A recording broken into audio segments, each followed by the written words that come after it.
Yes, waiting for your words. అందరికీ నమస్కారం. ఈ క్షణం ఇది నా సక్సెస్ మీట్లా అనిపిస్తుంది. అలాంటి ఓవర్వెల్మింగ్గా నేను ఒక ఆనందం పొందుతున్నాను.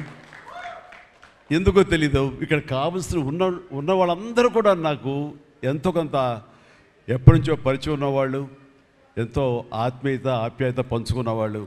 సో వాళ్ళ ముఖంలో ఆనందం చూస్తుంటే కనుక ఇది నా ఆనందంలో అనిపిస్తుంది. ఈ సక్సెస్ మీట్ నా సక్సెస్ మీట్లా అనిపిస్తుంది. అండ్ ఇక్కడ గెస్ట్గా రాలేదు, మీలో ఒక పార్ట్గా, మీలో ఒక మీ ఆత్మీయుడిగా ఇక్కడికి వచ్చాను.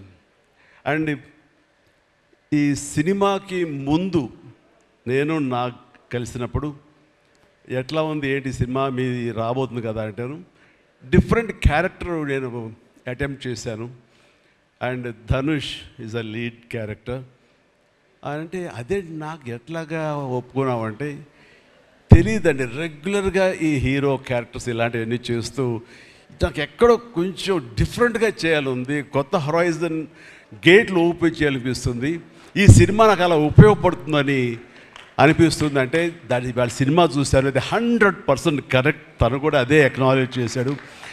ఈ సినిమా తర్వాత ఒక 40 ఏళ్ళు ఉంటాను ఇందాక తను అన్నమాట వాస్తవం. నటుడుగా ఎంత ఎక్కువ కాలం మనం జీవిస్తాం అనేది తప్ప ఒక హీరోగానే పట్టుకుని ఇలాగే ఉండాలి అనుకోవడం అనేది కరెక్ట్ కాదు. అండ్ ఇలాంటి క్యారెక్టర్ ఎంత బాగా చేశాడంటే నేను తర్వాత చెప్తాను. సో ఫస్ట్ ఆఫ్ ఆల్ ఇలాంటి సినిమా శేఖర్ కమ్ముల ఏ ధైర్యంతో నాగుని అడిగాడు, నాకు ఏమి ఊహించుకుని ఫ్యూచర్లో ఈ క్యారెక్టర్ చేస్తాను ఒప్పుకున్నారు. ఇదే ఫస్ట్ సక్సెస్ అని భావిస్తున్నాను ఈ సినిమాకి. ఆ తర్వాత ఇంకా ఈ క్యారెక్టర్ ధనుష్ తప్ప ఇంకెవరిని ఊహించుకోలేము.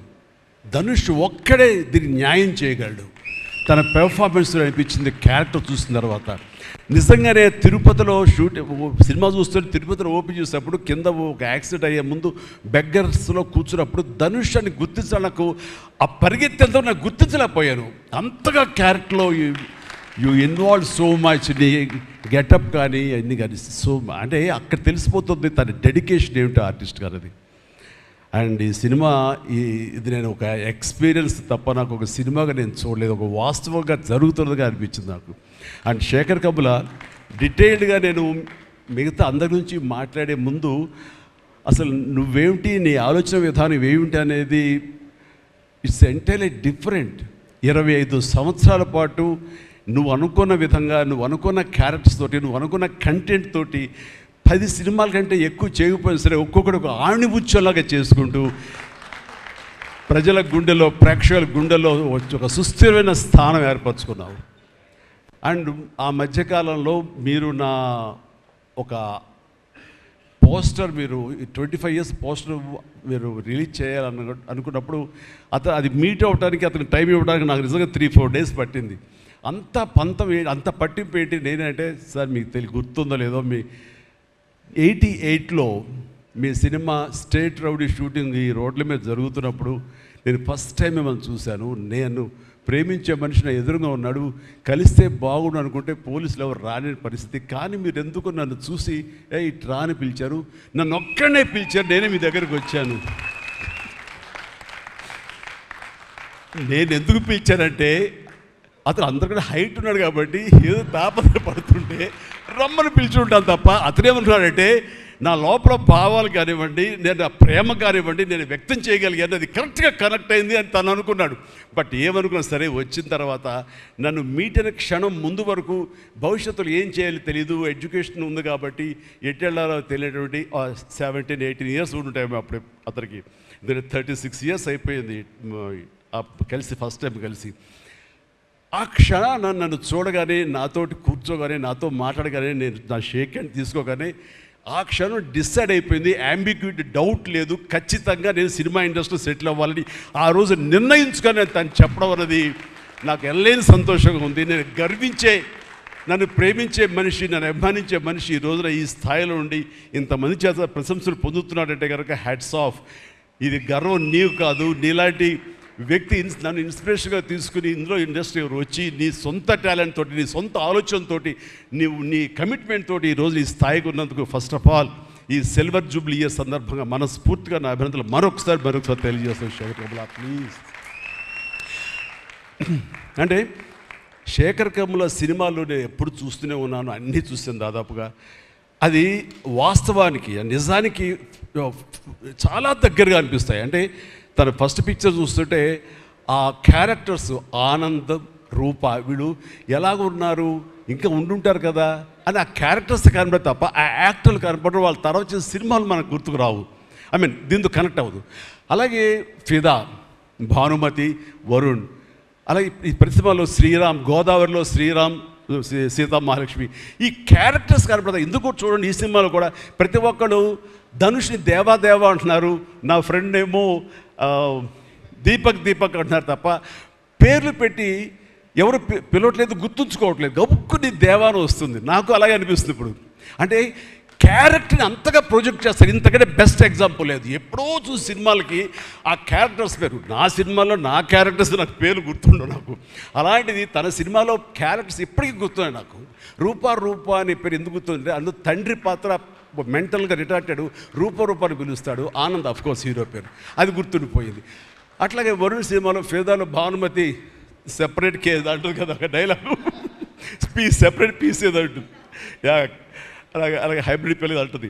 అలాగా తన క్యారెక్టర్స్ గుర్తుండిపోతాయి. అది తన గొప్పతనం. అవి వాస్తవికంగా ఎక్కడో ఇంకా ఉండుంటాయి, వాళ్ళు ఎక్కడో జీవించుంటారు అన్న ఫీలింగ్ ఇస్తుంది. అలాంటి రియల్గా అతని కాన్సెప్ట్ కానీ అది చెప్పాలంటే అదొక పిచ్చి. నేను అనుకున్నది తప్ప ఇంకోలాగా కాదని. ఇందాక నాకు అన్నారు కదా, నేను మామూలుగా ఎప్పుడు వచ్చే విధంగా నడుచుకుంటూ వస్తుంటే నాకు అలా వద్దు ప్లీజ్, దయచేసి మీరు నా క్యారెక్టర్ నడవాలి. నీ క్యారెక్టర్ నడవాలంటే ఎలా నడవాలి తెలియదు నాకు. నాకు వచ్చిన నడకే ఇది అని చెప్పి ఇందాక ఇద్దరు అనుకుంటాం. నాకు తెలిసిన నడకే ఇది కాదండి, మీ హీరోలా నడుస్తున్నారు, స్టైలిష్గా నడుస్తున్నారు. నేను స్టైలా, నేను హీరోలాగనా అని అంటే కాదు అంటూ ఆ క్యారెక్టర్ చూస్తుంటే నాకు మీరు చాలా డిఫరెంట్గా కనపడ్డారు. నాకు రెగ్యులర్గా కనపడలేదు. మీకుండే ఆ కింగ్ నాగ్ అని కానీ, ఆ గ్లామర్ మన్మధుడు యొక్క స్టైల్లో ఒక చామ్ ఉంటుంది కదా, ఈ సినిమాలో అది కనపడకుండా జీవితంలో నలిగిపోయినటువంటి, మానసికంగా ఫిజికల్గా నలిగిపోయినటువంటి ఒక మనిషి కనపడుతున్నారు. అది మీ క్యారెక్టర్. ఏంటి ఇలాగుంది నలిగిపోయినట్లుగా, బహుశా జైలు నుంచి బయటికి మళ్ళీ ఎప్పుడు వచ్చినప్పుడు మళ్ళీ ఫుల్ గ్లామర్లో కనపడతాడేమో లేదు సూటు గిట్టు వేసుకుని. అంటే అప్పుడు కూడా భారంతోటో, మానసికంగా ఆ ఒక దీనితోటో, ఆ సంఘర్షణతోటో, ముఖంలో ఆ హెవీనెస్ తోటో, జీవితంలో ఏదో పోగొట్టుకుని ఏదో సాధించాలని, ఏదో అనుకోవాలని, ఏదో రకంగా అయిపోయినట్లా ఈ పరిస్థితుల్లో అన్న మీమాంసలో నలిగిపోతాం. ఆ నలిగిపోవడం అనేది ఫిజికల్గా and appearance wise, performance wise చూపించగలిగాడంటే అది హెడ్స్ ఆఫ్ నాగ్. మీరు అన్నట్లుగా ఇది మీకు డిఫరెంట్, ఇంకో కోణం నుంచి మీకు హొరైజన్ మీకు ఓపెన్ అయ్యింది, ఇంకొక డోర్ ఓపెన్ అయ్యింది. తద్వారా బోల్డ్ అని ఫెంటాస్టిక్ క్యారెక్టర్స్ వస్తాయి. అండ్ మీరు అనుకున్నది ఉంటుంది, మీ లాంజివిటీ ఇంకా పెరుగుతుందని అనుకుంటున్నాను. మీ దోవలో నేను కూడా మీకు సమంగా నేను వచ్చేస్తాను నేను అనుకుంటున్నాను.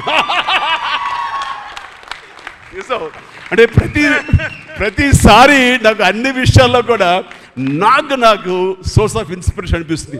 అది హెల్త్ కానివ్వండి, కంపోజ్డ్ బిహేవియర్ కానివ్వండి, ఒక ట్రాంక్విల్ ఆలోచనలు కానివ్వండి, స్థితప్రజ్ఞత కానివ్వండి, ఏం జరిగినా సరే అంటే నవ్వుకుంటూ సరదాగా ఉంటాం. ఇవన్నీ చూస్తుంటే నాకు ఎంత ప్రశాంతంగా ఉంటాడు, ఎంత మానసికంగా ఉంటుందని. సో అలాగా ఈ ప్రొఫెషనల్గా కూడా ఈ సినిమాతోటి తను వెళ్ళే దారిలో వై నాట్, నేను కూడా రేపు పొద్దున ఏదైనా అవసరం వచ్చి ఓటీటీలో ఏదైనా సినిమాలు చేయాల్సి వస్తే కనుక ఏం ప్లాన్ నార్సింగ్ నువ్వే గబుని అన్నా కదా, గబుకొని రెడీ అయ్యి వచ్చే రేపు పొద్దున ఇంటికి. సో ఓటీటీలో ఏదో సినిమాలు చేయాల్సి వచ్చినా సరే, వెబ్ ఫిల్మ్ చేయాల్సి వచ్చినా సరే, దానికి కూడా మనం సమాయత్తం అవ్వాలి. దానికి నాకు ఈ రోజున నాకు తీసుకున్న నిర్ణయం నాకు కూడా ఒక ఇన్స్పిరేషన్గా అనిపిస్తుంది. Sir well done. ఈ సినిమా ప్రతి ఒక్కరికి న్యాయం జరిగింది ఈ సినిమాలో. అండ్ నా డైలాగ్ నువ్వు అనిస్తావు నాకు ఇందాక, నేషనల్ క్రష్, నా క్రష్ కూడా. అందుకని నేను ఆ మాట అనను, కానీ అనుకుంటాను అంతే, పైగా మాత్రం నేను అనను. సరే అమ్మా, ఫెంటాస్టిక్ అమ్మా నువ్వు. అండ్ ఇప్పుడు కదా తన ఫస్ట్ సినిమా హీరోయిన్గా వచ్చినప్పుడు ఆ సినిమాకి ఇలాగే నేను గెస్ట్గా వచ్చాను. ఆ రోజు నుంచి తన్ని అబ్జర్వ్ చేస్తుంటే నటనా పరంగా కానివ్వండి, తన ఇమేజ్ పరంగా కానివ్వండి, day by day, film after film ఎక్కడికో వెళ్ళిపోయింది. ఇది నేషనల్ క్రష్ కాదు, ఇంటర్నేషనల్ క్రష్ అయిపోయింది అమ్మాయి. అండ్ గాడ్ బ్లెస్ యూ అమ్మా. నువ్వు ఎంత బాగా పెర్ఫామ్ చేస్తావంటే నేను చూస్తుంటే నీ కళ్ళు తప్ప ఇంకేమైనా అట్రాక్ట్ చేసుకోవు, కళ్ళు ఒకలా చూస్తుంటావు నేను. అండ్ ఆ కళ్ళతో ఏమి పలికిస్తుంది ఎక్స్ప్రెషన్ అంటే ఇంకా అంత ఇంత కాదు. అండ్ ఈ సినిమాలో ఎంత నిడివి ఉంది, ఎంత లెంగ్త్ ఉంది క్యారెక్టర్ అనే దానికంటే ఎంత ఇంటెన్సిటీ ఉంది అంటే అందులో మాత్రం చూపించగలిగింది ప్రతిదీ. ముఖ్యంగా బిడ్డను హోల్డ్ చేసినప్పుడు ఆవిడ ఒక కన్న తల్లిలాగా, ఒక అమాయకంగా ఒక ప్రియుడిని మోసపోయినప్పుడు వాడి వల్ల ఎక్కేసినప్పుడు నాకు చూడాలందులో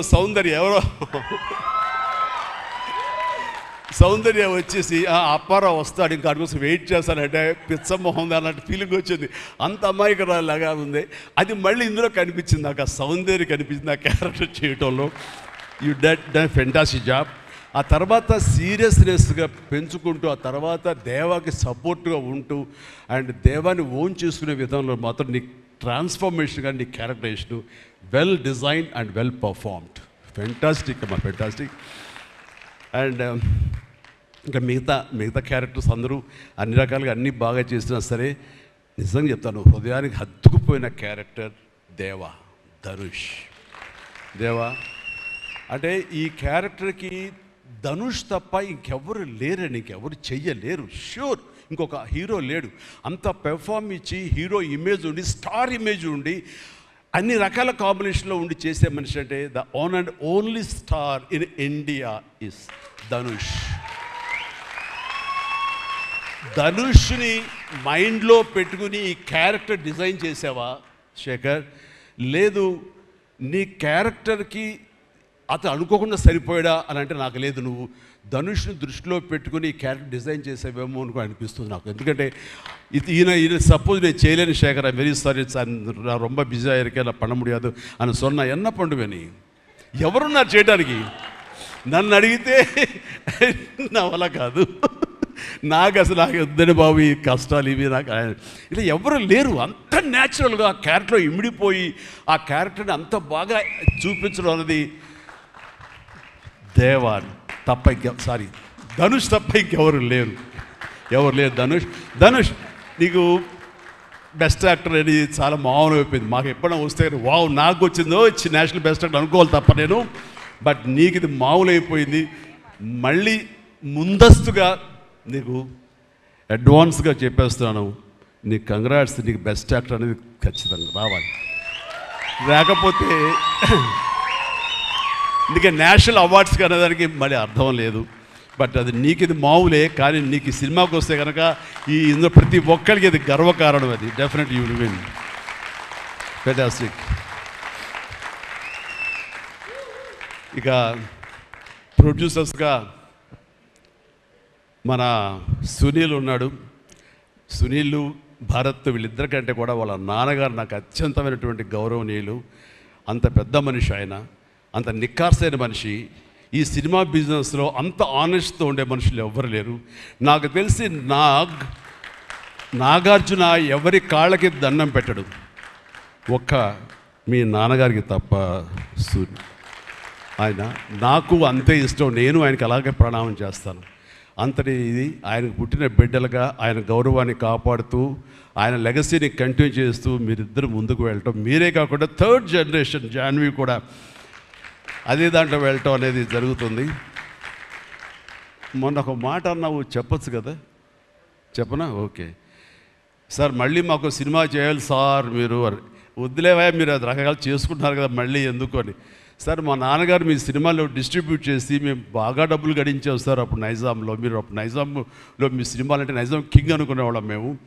ఆ తర్వాత మేము కొంచెం ప్రయత్నం చేసాం సార్, మాకు బాగా డబ్బులు వచ్చింది సార్, కానీ అల్లు అరవింద్ గారు ఇక్కడ పెట్టేసరికి మాకు అవకాశం లేకుండా పోయింది. ఏమనట్లే ఇప్పుడు అది కట్ చేసేస్తాలే ఆ ముక్క, లేదు అది ఎడిటింగ్లో తీసేస్తాలే. అంటే సికింద్రాబాద్లో గీతార్స్ పెట్టారు కదా, అందుకే మీకు సినిమాలు రాకుండా పోయి సరే పక్కన పెట్టేద్దాం.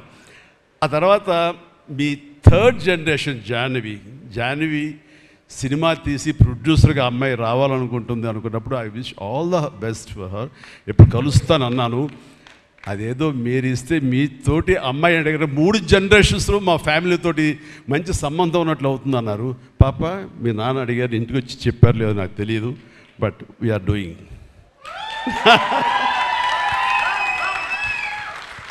ధనుష్ చేసిన ఛాలెంజింగ్ లాంటి క్యారెక్టర్స్ వద్దమ్మా. ఫన్ ఓరియంటెడ్, మాస్ ఓరియంటెడ్, మనది సరదాగా గ్లామర్ ఇంతే. Okay, right. సో ఈ రకంగా 3వ జనరేషన్కి కూడా ఎస్ ప్లీజ్ ఈ లెగసీ ఇలాగే కంటిన్యూ అవుతుండాలి, మీ ఫ్యామిలీ బాగుండాలి నాన్నగారు ఆశీస్సులతోటి. అండ్ ఇలాంటి కుబేరా సినిమాలు మరి ఎన్నో సక్సెస్ఫుల్ సినిమాలు చేయాలి. ఇందాక ధనుష్ అన్నట్లుగా మీ మొక్కల ముందు నవ్వు ఉండాలి. ఇప్పుడు నవ్వు కొంచెం ప్లీజ్. Thank you.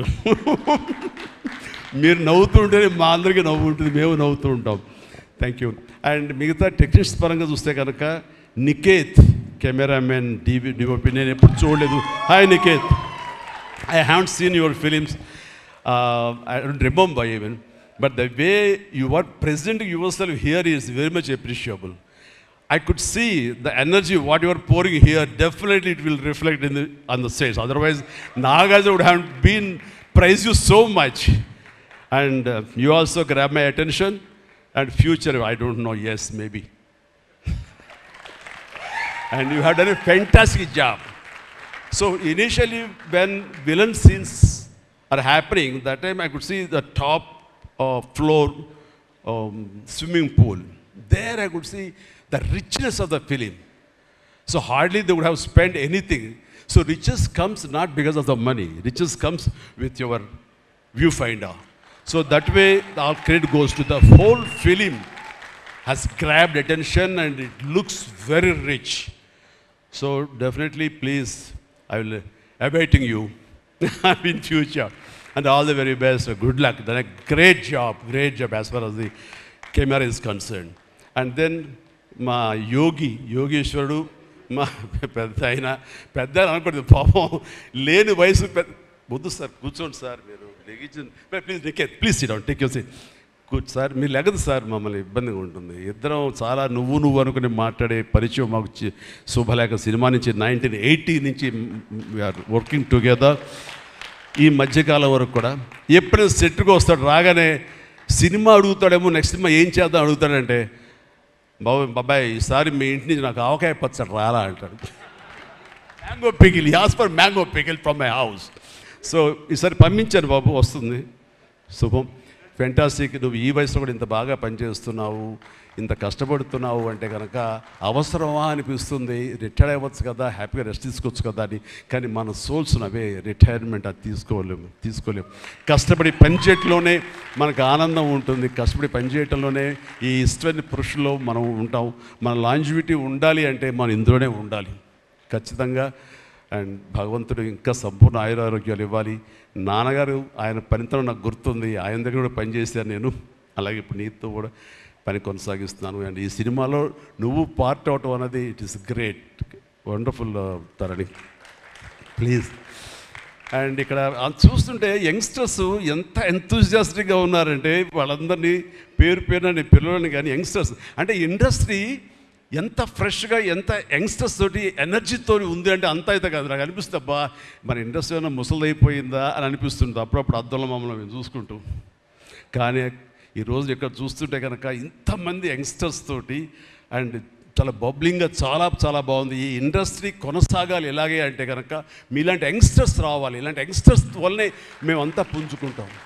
నేను ఈ రోజున కొత్త డైరెక్టర్స్తో పనిచేస్తాను, అనిల్ రావుపూడి కానీ, బాబీ డైరెక్టర్ కానీ, వశిష్ఠ్ కానీ, ఇలాంటి యంగ్స్టర్స్ పనిచేస్తుంటే ఎక్కడ లేని ఎనర్జీ వాళ్ళ దగ్గర ఉంటుంది, వాళ్ళ నుంచి కొత్తను ఉంది. నేను వాళ్ళకి అనుగుణంగా నేను మారిపోతుంది తప్ప నాకు అనుగుణంగా వాళ్ళు ఉండాలని కోరుకోవట్లా. నా సక్సెస్ అక్కడేమో అనుకుంటున్నాను నేను. ఆ రకంగా old wine in new bottle అన్నట్లుగా ఈ సమయంలో వైన్ గుర్తుకొచ్చింది, సారీ. అండ్ అలాగా ఇదే ఎనర్జీతోటి, ఇదే యంగ్స్టర్స్ తోటి ఇండస్ట్రీ కలకలాలని కోరుకుంటున్నాను. And last but not least my brother, నాకు బిడ్డతో సమానం, దేవిశ్రీ ప్రసాద్. అండ్ దేవిశ్రీ ప్రసాద్ తన ఎనర్జీ అంటే ఇందాక చూశారు కదండి, లైవ్ షో చేసేసాడు ఇక్కడ. ఆ తర్వాత ఏం మాట్లాడాలో ఎవరికి ఏం తొయ్యినటువంటి పరిస్థితి, మొత్తం అంతా షో గ్రాప్ చేశాడు. బట్ నేను మళ్ళీ కమ్బ్యాక్ తర్వాత పొలిటికల్గా కొన్నాళ్ళు ఉండి 1915లో 150 సినిమా చేసిన దగ్గర నుంచి అంతకుముందు తన సినిమాలతోనే ఎంబీబీఎస్ కానీ జిందాబాద్ కానీ అన్నీ అయిన తర్వాత మళ్ళీ తన వలన నా మ్యూజికల్ అనేది ఏర్పడేదేమో అనుకుంటున్నాను. అలాంటి గ్రేట్ మ్యూజిక్స్ నాకు ఇచ్చి మళ్ళీ నేను నిలబడడానికి దోహదపడ్డాడు మనోడు. యూ ప్లీజ్ అవుతుంది అలా చేయదు ప్లీజ్ దోహదపడ్డాడు. నేనంతా సరస్వతి పుత్రులయ్యా ప్లీజ్ బంగారం ప్లీజ్. అండ్ తను ఎనర్జీ డే బై డే పెరిగిపోతుంది, తన టాలెంట్ డే బై డే పెరిగిపోతుంది. ఇక నేషనల్ నుంచి మన రీజనల్ నుంచి నేషనల్ లెవెల్కి ఎలా ఎదిగిపోయాడో మనం చూసాము. ఆ హోల్ ఇండియా తన గురించి ఎలాగా కీర్తిస్తుంది అనేది మనం ఈ పుష్ప 1 and 2 చూస్తున్నాము. ఇప్పుడు ఈ సినిమా కుబేర్లో కూడాను ఎక్కడ డ్యూయట్ సాంగ్స్ లేవు కదా అని అనిపిస్తుంది, కానీ ఒక సాంగ్ ధనుష్ పాడిన ఆ సాంగ్ ఎంతగానో ఆకట్టుకుందంటే అంతా ఇంత కాదు. దానికి ఇద్దరు ఒకరొకరు కాంప్లిమెంట్ చేసుకుంటూ ఆ సాంగ్ అంత బాగా హిట్ అవడానికి దోహదపడింది. అట్లాగే సినిమా చూస్తుంటే మ్యూజికల్గా ఉంది తప్ప నాకు ఎక్కడ డ్యూయట్ సాంగ్స్ వేరే లేవి అనే ఫీలింగ్ రాలేదు. And that's the magic of Devi Sri Prasad. రికార్డింగ్లో కూడా చాలా హృదయంగా మదర్ తోటి పాడిన పాట రోడ్డు మీద యాక్సిడెంట్ అయిన తర్వాత అబ్బా కన్నింటి నీళ్ళు వచ్చేస్తుంది నాకు. మన రైతుల మీద పాడే గుర్తుందా మన 150 సినిమాలో నీరు నీరు నీరు అంటూ దాన్ని మరిపించిన సాంగ్లో అనిపించింది. అండ్ అది వెరీ మచ్ రిలవెంట్ సాంగ్. అట్లాగా తన ఆర్ఆర్ బ్యాక్గ్రౌండ్ కూడా తన సాంగ్స్ ద్వారా అవన్నీ కూడా అత్యద్భుతంగా కనిపించేలాగా వినిపించేలాగా చేశారు. దానికి దోహదపడినటువంటి లిరిసిస్టులు ఇక్కడే ఉన్నారు. భాస్కర్ భట్లాను, ఇందాక ఇంకో ఆయన పేరు చెప్పారు నందకిషోర్ గారు, అలాగే మన చంద్రబోస్ గారు. అండ్ వీళ్ళందరూ కూడా నేను హృదయపూర్వక అభినందనలు తెలియజేస్తాను. అండ్ ఈ రోజున ఇక్కడ రావటం అన్నది నేను చాలా ఆనందం అనుభవిస్తాను ఇక్కడ మీ అందరితో పాటు. అండ్ ఇలాంటి సినిమాలు రావాలి, ఎందుకంటే సినిమా సక్సెస్ అనేది గగనమైపోతున్న రోజులు ఇవి. థియేటర్స్కి ఆడియన్స్ రప్పించడం అనేది మహా గగనమైపోతున్న రోజులు ఇవి. రావటం కష్టంగా ఉంది. ఎలాగ సినిమా థియేటర్లు కానివ్వండి ఇవి ఎట్లాగ సస్టైన్ చేయాలి, ఎలా నిలబడాలి అనేది చాలా క్లిష్ట పరిస్థితుల్లో ఇలాంటి సినిమాలు, ఇలా కంటెంట్ ఉన్న సినిమాలు, అంటే హృదయంగా ఉన్న సినిమాలు, ఎమోషనల్ సినిమాలు and big event films, big films ఇందాక చెప్పినట్టుగా మనవాళ్ళు అవన్నీ కూడా ఆడొచ్చు. కానీ ఇలాంటి సినిమాలు కూడా ఆడి ఎస్ కంటెంట్ మనం సరిగ్గా ఇవ్వగలిగితే, వాళ్ళ హృదయాన్ని మనం తాకగలిగితే ఖచ్చితంగా ఈ సినిమాలు చూస్తారు, థియేటర్కి వస్తారు అనే ఒక ధైర్యాన్ని భరోసాని ఇచ్చిన సినిమాలు ఈ మధ్యకాలం చూస్తున్నాము. చిన్న చిన్న సినిమాలు అయితే పెద్ద సినిమాలు అవుతాయి. అందులో ఈ రోజున శేఖర్ మీరు మరొకసారి నిరూపించారు. ఇందాక ఎవరో మిమ్మల్ని చేశారు, నిజంగా మనస్ఫూర్తి చెప్తాను, క్రెడిట్ గోస్ టు యూ. ఒక ధైర్యాన్ని ఇచ్చింది ఇలాంటి సినిమాలు చేయొచ్చని. ఇంకా ఈ పెద్ద పెద్ద సినిమాలు తప్ప, రక్తపాతాలు తప్ప, కొట్టుకోవడాలు తప్ప, నరుకోవడాలు తప్ప ఇంక ఇలాంటి సినిమాలు రావా, వస్తే చూడరా, ఇవన్నీ 10 రోజులు ఆగితేనో నెల ఆగితేనో ఓటీటీలో చూసేద్దాంలే అని దాంతో ఉండిపోతారా, ఏమైపోతుంది ఇండస్ట్రీ అనేటువంటి ఒక అభద్రతా భావం నుంచి ఈ సినిమా ద్వారా ఎస్ ఇలా తీయగలిగితే, సత్తా చూపగలిగితే, హ్యూమన్ ఎమోషన్స్ని టచ్ చేయగలిగితే, కంటెంట్ కొత్తగా ఉండగలిగితే కనుక థియేటర్కి వస్తారు, చూస్తారు, భరోసా ఇచ్చావు. Thank you so much. And God bless you, God bless you, God bless you all. Please ప్రతి ఒక్కళ్ళు నాకు ఈ అవకాశం ఇచ్చినటువంటి ప్రొడ్యూసర్స్ గారికి, రామ్మోహన్ రావు గారికి, అలాగే భారత్ పాప నీకు కూడా అందరికీ నా హృదయపూర్వక ధన్యవాదాలు. మరొకసారి ఇక్కడ ఉన్నటువంటి 50 మంది యంగ్స్టర్స్కి అండ్ రెస్పెక్టెడ్ టెక్నీషియన్స్కి నా శుభాకాంక్షలు, నా ధన్యవాదాలు తెలియజేస్తాను. మరొకసారి love you man, love you, love you, love you, love you, love you, God bless you. And ఇప్పుడు మీ దారిలో నేను నడుస్తాను. Follow the leader. Thank you, Shamla. You done a good job. God bless. God bless. Thank you, sir. Thank you so much. We all love you.